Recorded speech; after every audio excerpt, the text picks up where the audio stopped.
Hello and welcome back. My name is Gabby and I am the English teacher at Moreno Valley, OFY. This is help for English 11B Unit 8 assessment. That's the alternative to the test or the review.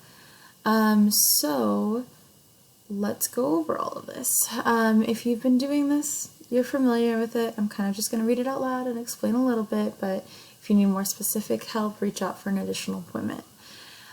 So section 1 is vocabulary. You have to give me a definition that's in your own words. Don't copy and paste. A synonym or a word that means the same thing, and then use it correctly in a sentence that's not just like the word adamant does not mean succulent. Something that makes sense. Okay, so adamant is the first word, ameliorate is the second word, anonymity is the third, avidly is the fourth, contentious is the fifth, dissembling is the sixth, appropriation is the seventh, and zoologist is the eighth. For number 9 and 10, that is grammar. You just give me an example of the following.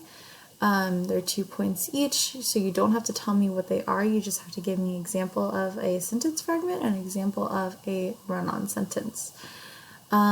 Number 11 and 12 and so on are concepts. You have to give me an explanation, so kind of a definition, and then examples, that means more than one, of each of these. So logical fallacy, I have a whole PowerPoint on that and video on that. Look under miscellaneous, you'll find it.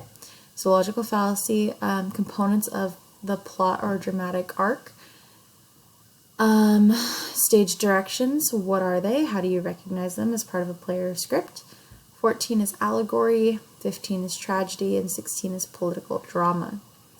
Then for writing, these are 5 points each. You just have to answer these in complete sentences. Based off of your reading from the words of author Miller on The Crucible, what specific similarities does Miller identify between the prosecutions and confessions of the accused in both the witch hunts and communist hearings? So that's number 17. Number 18, who is the tragic hero of The Crucible, and what is this character's tragic flaw? So remember, every character always has a tragic flaw that kind of leads to their downfall. So take a minute, answer those, and that should be it. Again, if you need any additional help, schedule an additional appointment, and I will see you for Unit 9. We're almost there, almost done.